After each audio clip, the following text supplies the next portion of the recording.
Oke, jadi makasih sebelumnya Do kami ucapkan karena udah mau jadi narasumber untuk tugas kami kali ini. Sama-sama, ini sebuah penghormatan juga bagiku. Terima kasih udah mempercayai tugas kalian kepadaku, gitulah. Oke, jadi hari ini tuh kami mau mewawancaraimu tentang beberapa aspek dalam apa sih bilangnya? Asesmen apa aja yang Pado ajarin selama AM. Kan asesmen tuh kan banyak, ada yang berbasis project, terus ada yang berbasis apa lagi tuh, produk, portofolio, kayak gitu-gitu. Nah jadi kami mau nanya dulu gimana sistem Pado kalau selama ini pas AM. Jadi sistem pas AM ya. Sistemnya itu kami bertiga dalam satu pamong membuat modul. Misalkan modulnya itu nanti bergilir dan dipakai dengan teman-teman yang lainnya juga. Misal aku fokus kepada aku di bab pertama menyimak gitu. Kan ada subbab-subbabnya gitu menyimak. Nah, nanti modulku ini yang menyimak boleh dipakai oleh kawanku yang lain. Begitupun sebaliknya. Jadi kami nggak perlu buat ketiga atau keempat modul itu. Gitu. Oh, jadi kan itu kalian buat modul tuh kan. Nah, gimana sih teknik pengajaran terus teknik penilaian kalian terhadap siswa dan siswi di kelas? Teknik pengajarannya ya. Kalau teknik pengajarannya itu kami menyesuaikan dengan model pembelajaran yang kami pilih gitu. Jadi semuanya disesuaikan oleh modulnya gitu. Biasanya model, kan tadi pada ada jelasin model ajarnya kan. Ya. Nah, model ajar yang biasanya sering digunain itu model ajar kayak apa tuh? Oke. Untuk yang awal-awal pertama kali aku mencoba memakai PBL. Apa kepanjangannya? Agak lupa, nanti tak cari. Project Based Learning ya. Itu kerja kelompok. Misalkan ada ngomongin tentang pantun gitu. Nanti diberitahu dulu apa itu pantun, bagaimana ciri-ciri pantun gitu semua. Nah, di kompetisi intinya nanti kita ada permainan nih, karena dia PBL dan berkelompok, dibikin kelompok kecil, mungkin 4 orang atau 2 orang di sebelah bangkunya untuk menganalisa gitu apa maksud dari pantun tersebut. Karena ini pada saat itu mencobanya menyimak, jadi mereka simak pantun dan mereka mencoba apa sih arti dari pantun ini. Kan udah dikasih tahu kalau pantun tuh ada sampiran dan juga ada isi gitu. Nanti dikasih teks dikasih video atau kami para guru yang menyajikan pantun tersebut kayak gitu. Jadi pantunnya itu kayak mendengarkan audio atau Pado yang nyampein pantunnya gitu buat mereka bahan simakannya? Itu kalau aku yang buat sendiri, jadi aku yang berpantun. Gitu. Jadi nanti tinggal siapin aja, cari di internet atau buat sendiri, terus sampaikan ke mereka gitu. Terus mereka menganalisa masuk kemana kah pantun ini gitu. Mungkin pantunnya pantun teka-teki gitu. Terus teka-teki apa teka-tekinya gitu. Itu sih. Disesuaikan aja asesmennya dengan fasenya, tentunya disesuaikan dengan tujuannya. Misalkan menyimak ya berarti menyimaknya yang dinilai gitu. Walaupun nanti ada penulis dia menulis arti dari pantun tersebut, tapi yang dinilai adalah bagaimana siswa itu menyimak dengan baik. Bagaimana cara menilai mereka bisa menyimak dengan baik? Berarti asesmennya berkaitan dengan apa yang telah kita pelajari, apa yang kita beritahu kepada mereka gitu. Oke. Terus apa nih? Siapa nih yang mau nanya? Asia atau? Oke. Kan itu tuh dibagi dalam kelompok. Nah, gimana caranya dirimu itu menilai karakteristik masing-masing siswa. Oke, untuk menilai karakteristik ya. Nah, kalau ini kan masuk ke dalam asesmen itu ada banyak ya. Iya. Ada 3 sebenarnya, tapi yang kulihat yang dipakai itu formatif dan sumatif. Nah, biasanya yang tadi disebutkan itu adalah asesmen formatifnya awal-awal. Nah, sumatifnya bisa dilihat dari keaktifan. Jadi pas akhir periode pembelajaran, kita lihat nih, oh anak ini aktif nih. Kan dilihat nih keseluruhan, oh pas praktek tujuannya membaca, dia aktif gitu. Bisa lihat dari situ. Jadi dilihatnya keaktifannya sih, dilihatnya di situ. Kan karena kelompok ini kan jadi agak repot itu maksudnya kan. Yang dilihat tuh keaktifannya, bagaimana dia mampu menjadi leader gitu. Oke, selanjutnya sih. Itu pernah nggak ada tantangan tersendirinya saat melakukan proses penilaian kayak gitu? Itu kan masuk sama formatif, sama kalau kami belajarnya ada kemarin ibu lagi ngasih tahu itu ada penilaian sikap, itu termasuk dalam penilaian sikap, kayak bagaimana kita nilai siswa itu secara aktif. Nah itu tuh ada nggak kendalanya sendiri selama Pado AM? Oke, ini adalah tantangan ketika menilai sikap gitu. Pertanyaannya gitu ya. Kan tadi kan Pado kan ada bilang kan nilai sikap keaktifan siswa gitu-gitu. Nah, apa yang menjadi tantangan Pado selama Pado ngajar? Oke, yang pertama hal yang simpel ya, susah ngafalin nama karena terlalu banyak. Terus kalau misalkan tantangan sikap ya untuk menilai, bahkan menurutku mudah gitu, terlihat jelas anak yang mau belajar dan tidak. Misalkan ada anak yang nggak mau belajar gitu, tinggal ini kan buat menilai kan, ya udah tinggal tanya namanya, kita tahu oh ini dia segini aja nilainya. Kita tahu anak yang memang mau belajar dari sikapnya, dia baik dalam proses pembelajaran, dia kritis, dia sering menjawab, kayak gitu aja sih. Kalau dalam mengambil nilai itu gampang aja, cuman kalau dalam keseluruhan tantangannya banyak.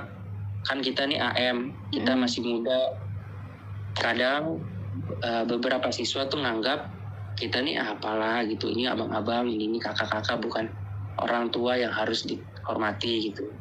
Gak banyak, tapi ada beberapa orang yang gak ada respectnya gitu. Itu aja sih, mereka gak peduli dan mereka gak takut gitu nilainya jelek.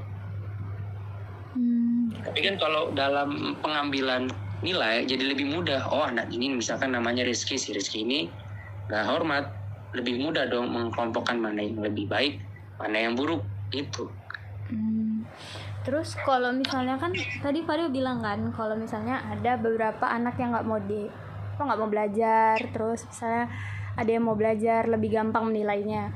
Terus pernah nggak Pado negur siswa yang kayak nggak mau belajar gitu supaya aktif lagi tuh, pernah nggak Pado ngelakuin itu? Pernah banget. Terus apa respon dari mereka? Lanjut. Terus apa respon dari mereka? Terus apa yang Pado lakuin? Oke, ada 2 nih. Jadi awal-awal aku bersikap seperti layaknya guru, congkak lah pada gurunya. Kayak udah marahin, anak itu nangis. Ada memang, tapi menurutku nggak efektif. Jadi di awal pembelajaran aku kasih mereka sebuah peraturan. Aku bilang gini, ketika saya mengajar di kelas ini, saya mohon hormatilah kawan-kawan sebangku kalian, hormatilah kawan-kawan yang ingin belajar. Kalau kalian nggak mau belajar, sebisa mungkin tidak mengganggu teman kalian. Kalau misalkan mengganggu teman kalian, di akhir pembelajaran tidak akan ada games. Nanti kalau kalian semua mengikuti proses pembelajaran, nanti akan ada games seru gitu. Karena aku tahu mereka suka ice breaking, mereka suka ketika aku mendongeng. Kalau misalkan mereka ada yang ngaco gitu, misalkan dikasih batas gitu. Kalau misalkan ada lebih dari dua orang berisik, nah itu nggak akan ada ice breaking atau cerita. Cuman kalau misalkan ada satu orang atau dua orang doang, tetap ada ice breaking dan cerita. Jadi mereka kayak ada rasa, oh iya ya kalau nanti aku berisik, nanti nggak ada games gitu. Oh iya kalau aku berisik nanti nggak ada cerita, padahal kan aku pengen cerita. Jadi anak yang tadinya nggak mau belajar, yang cuma mau main games atau dengar cerita, lama-lama dengar juga, menyimak juga apa yang dibahas. Itu caranya sih kalau aku. Oke. Terus kalau yang nilai-nilai, biar kan kadang kan kita kalau di sekolah kan yang kayak tadi kita jumpain murid yang memang mau belajar, yang memang nggak mau belajar. Terus penilaian dari Pado sendiri secara keseluruhannya itu gimana? Begitu ya. Kalau itu dilihat dari, nah kalau itu belum ke situ sih. Cuman kalau misalkan ada nilai nih, menulis syair, nah kita kategorikan anak ini nakal gitu ya, dia menulis syair. Nah kalau semisal nama anak ini belum ada di buku catatanku, walaupun aku tahu anak ini sedikit nakal, itu tidak mempengaruhi nilainya. Paling aku udah buat rubrik penilaian, mungkin kalian udah nilai, kalian udah belajar ya rubrik penilaian. Aku buat rubriknya, misalkan kita ngomongin tentang, tadi kan pantun, yang ngomongin tentang pantun. Rubriknya adalah dia menulis dengan syarat pantun pada umumnya 4 baris, 2-nya larik, 2-nya adalah lampiran, dan 2-nya lagi isi. Terus sajaknya AB-AB. Lalu di baris pertama dan kedua, 3 dan keempat itu boleh tidak nyambung, akan lebih baik nyambung gitu. Nah itu kan ada penilaiannya masing-masing. Tetap secara subjektif ketika anak itu belum ada dalam daftar merah lah. Tapi ketika sudah ada daftar merah, biasanya aku kurangin. Nah ini yang kekuranganku nih sih. Aku nggak buat rubrik penilaian untuk mengurangkan nilainya. Misalkan ada namanya Rizky ini jago bikin pantun, nilainya 80, tapi dia ada nih di daftar blacklist pula, misalkan nilainya 80, nanti paling kurangin jadi 75, kayak gitu aja. Tergantung, ini tingkat kenakalannya masih subjektif, yang kurasakan bukan objektif. Kalau rasaku belum begitu nakal, nah rasaku ini nggak bisa aku jelaskan di sini nih. Kekuranganku di sini mungkin aku nggak bisa jelasin. Semisal kayak ini memang terlalu ganggunya nih di bagian ketika aku ngajar dia mengganggu sesama gitu, mengganggu kawannya, gangguin ada yang iseng kawannya, pulpennya diambil, itu menurutku udah annoying banget. Nah itu mungkin yang tadinya 80 bisa aku buat jadi 73 kayak gitu. Jadi kayak moodku aja, itu mungkin kekuranganku. Tapi kalau misalkan aku tahu dia agak nakal tapi tidak ada di risiko, ya udah objektif aja dengan rubrik penilaian itu. Oke. Agnes? Mana nih Agnes? Halo. Ya, nggak minut kok. Lanjut. Oke, jadi tadi kita udah bahas tentang Penilaian sikap ya. penilaian, gimana caranya mengajar siswa biar dia memperhatikan. Nah, terus mungkin ini lebih ke poinnya gitu ya. Setelah misalnya nih kita ngajarin pantun kan kau ngajarin pantun tadi bahasnya. Ada nggak tuh di akhir pembelajaran ngelakuin yang namanya evaluasi? Ini evaluasinya ke guru atau ke siswanya? Ke siswanya. Evaluasi materinya atau proses pembelajarannya? Mungkin dari keseluruhannya sih, dari mungkin proses pembelajarannya, terus juga sama siswanya. Oke. Kalau misalkan evaluasi proses pembelajaran, aku nggak ngomongin ke siswanya. Aku menganalisa sendiri dan bertanya kepada beberapa teman sepamong. Di kelas ini bagaimana pakai model yang begini, mereka sukanya bagaimana. Oh ternyata di kelas misal 75 mereka memang lebih suka ada apanya ya, kayak lebih bermain-mainnya gitu, ada permainannya dibandingkan full kita ngomong nyatet gitu. Oh. Jadi di kelas ini dia begini, kita sudah ada beberapa data kelas ini begini, kelas ini begini gitu, jadi disesuaikan aja gitu. Nah, kalau evaluasi pembelajaran, misalkan kita pakai pantun lagi. Nah, udah selesai nih pantun, udah selesai menyimak pantun, sudah sampai menulis pantun. Nanti nggak harus sampai menulis sih. Misalkan di hari ini menyimak, esokan harinya membaca gitu. Nanti sebelum masuk proses pembelajaran, kita evaluasi dulu apa yang telah dipelajari sebelumnya. Barulah tujuan pembelajaran diberitahu. Nah, pertemuan hari ini kita akan membahas tentang ini, masuk ke kita beritahu tujuan pembelajaran kita tentang apa gitu.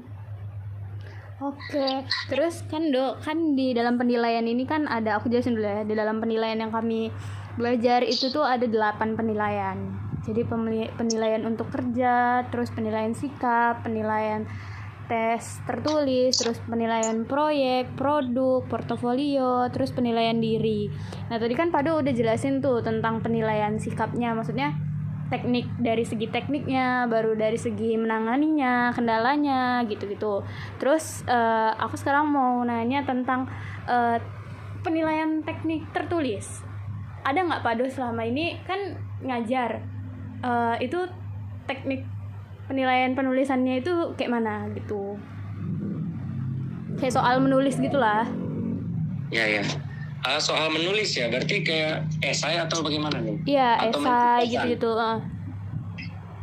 Kayak okay. lebih sering objektif atau subjektif, kayak esai atau pilihan ganda tadi. Kalau kebetulan aku objektif pilihan ganda. Esai ada tapi belum dites. Udah kami buat tapi belum dites. Terus dari yang udah Pado ajarin ya, maksudnya udah dilakukan, kan tadi kan ada pilihan ganda sama esai ya? Esai tadi belum ya? Enggak, sorry. Esai sudah dibuat, ya. Tapi belum, pilihan ganda enggak, sorry. Oh gitu. Esai udah dibuat soalnya. Udah dikasih, apa belum? Belum. Minggu ini, cuma sudah kami persiapkan aja. Jadi selama ini pas Pado masuk itu mereka nggak ada ini ya, kayak soal-soal latihan gitu? Tentu ada sih soal latihannya itu. Di bab 2 itu dibagi menjadi beberapa bagian. Nah, itu namanya aku ngajarin anak kelas 7, bab 2-nya itu berkelana di dunia fantasi kalau nggak salah. Nah, itu isinya ada syair, pantun, gurindam, mantra, udah kalau salah juga 4. Nah, misalkan kita masuk ke bab syair, assessment-nya atau tugasnya ya tentang syair. Contoh kalau menyimak, berarti soal-soalnya adalah soal-soal hafalan. Misalkan apa itu syair, apa ciri-ciri syair, kayak gitu. Oh, berarti lebih ke hafalannya ya? Itu kalau menyimak. Nah, kalau misalkan menulis, mereka menulis, kalau terus pertemuan selanjutnya adalah menulis, fokus pada menulis. Jadi satu pertemuan, satu tujuan pembelajaran. Pertemuan selanjutnya kita ngomongin tentang menulis syair gitu. Ya udah, berarti tugasnya adalah menulis syair. Tapi terkadang yang menyimak, balik lagi menyimak, nggak harus tentang hafalan. Misalkan kita apply syair dan mereka diminta untuk mengartikan maksud dari syair tersebut. Karena kan untuk tahu syair kita harus paham keseluruhan. Itu. Okay. Kalau misalkan menulis, ya udah menulis syair. Membaca, ketika kalau fokus pada membaca, nanti kita menyediakan beberapa syair, lalu mereka membacakan syair tersebut. Yang dinilai adalah bagaimana artikulasi mereka, bagaimana nada-nada yang mereka keluarkan gitu. Bagaimana, apakah mereka berani mengeluarkan suara yang lebih besar, atau ya kepasan nada ketika mereka bersyair gitu. Berarti kalau untuk tes untuk menulisnya yang kayak pilihan ganda sama esai itu belum dilakukan ya? Belum dilakukan. Oke. itu soal esainya Pado buat sendiri sama kawan-kawan atau memang dari guru atau dari buku langsung? Kami buat sendiri. Oh. Yang berdasarkan tadi ya, yang modul ajarnya. Iya, terus kami juga kan dikasih buku paket sama buku LKS. Ya, jadi kami beberapa tinggal parafrase aja. Oke. Agnes? Oke. Yang terakhir nih, ini nih, kalian mau nanyain, ada nggak Pado buat penilaian antar teman di dalam kelas? Penilaian antar teman? Nggak ada. Jadi ya. Apa itu? Coba dulu. Penilaian antar teman tuh kayak ini loh bilangnya, gimana ya? Gini, aku mau jelasin. Kayak Oke, Pado oke. itu melibatkan temannya lain, kayak misalnya Pado sebagai guru, kami sebagai murid, aku dan Agnes sebagai murid. Nah, Pado itu melibatkan aku untuk menilai Agnes, gimana Agnes di dalam kelas. Karena kan Pado nggak setiap hari dan nggak setiap saat sama Agnes, jadi Pado melibatkan aku gitu. Pernah nggak kayak gitu? Kayak Pado nyari informasi dari orang lain, nggak dari sudut pandang Pado sendiri gitu. Belum pernah, dan ini adalah ide yang bagus. Bahkan aku nggak tahu ternyata boleh begini ya. Boleh. Boleh masuk aspek penilaian antar teman. Oh Salah gitu. satu. Oh Belum. berarti ini belum ya? Oke. Ini memang baru tahu atau gimana nih? Baru tahu. Kupikir guru selayaknya tidak melakukan hal itu karena yang dinilai akan sangat subjektif ketika orang tersebut jengkel sama orang yang diminta, orang yang jadi subjek nanti kan bilang aja anak ini jelek pak gitu. Padahal mah tidak gitu. Nah, ya itu kendalanya. Tantangannya di situ lah tuh. Nah, sempat terbersit untuk kayak gitu, tapi kayaknya pas dipikir-pikir buat apa lah gitu. Makanya pikir emang boleh ya gitu. Boleh. Boleh. Menarik. Udah ya kan sih? Kok udah sih? Udah ya? Belum. Cepet kali. Kan ada 8. Udah masuk semua kok ini dari jawaban tadi. Oh iya ya. Sikap Oh, udah. Proyek? Produk? Nggak ada, aku nggak ada pakai model apa yang berbasis proyek. Kalau produk gitu dah.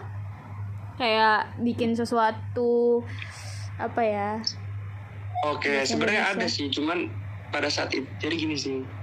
Ada aku meminta mereka membuat iklan, tapi itu tidak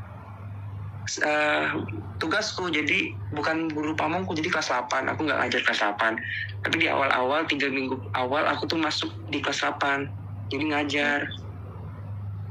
Itu ngasal sebenarnya, jadi kayaknya nggak bagus juga untuk diceritakan proyeknya. Aku nggak bikin modul, bilang udah kalian bikin iklan gitu. Itu masih masih bocah dalam pembelajaran. Ada juga. Oh berarti dirimu tuh nggak menggunakan proyek lah ya penilaiannya di kelas. Tidak. Kalau misalnya bikin pantun gitu pas selesai kok ngajar, mereka ada nggak disuruh bikin pantun? Ada. Pas praktek menulis pantun, aku ngasih tahu ke mereka kayak fun fact apa ya, kayak life hack membuat pantun yang cepat tuh bagaimana. Aku buktikan secara langsung dan mereka kayak oh iya ya pak, lebih cepat gitu. Ada gitu.